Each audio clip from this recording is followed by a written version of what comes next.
সকলোৱে ভালে আছেনে? মই আজি এটা নতুন ভিডিঅ' লৈ আহিলোঁ। এয়া দেখিছেনে? এইটো আমি মেকুৰী কাণ কওঁ, তাৰপিছত বহুতে বেলেগ বেলেগ নাম দিয়ে। এইটো এটা শাক হয় আৰু লগতে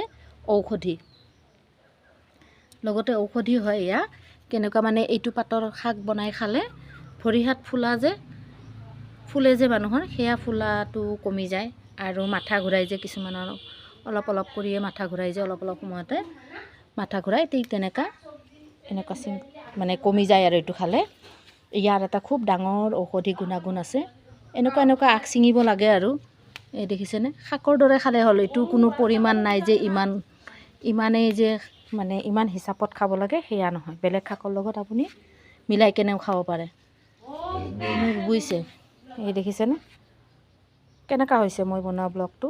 ভাল লাগিলে লাইক কমেণ্ট ছাবস্ক্ৰাইব কৰি দিব, লগতে শ্বেয়াৰ কৰিব নাপাহৰিব।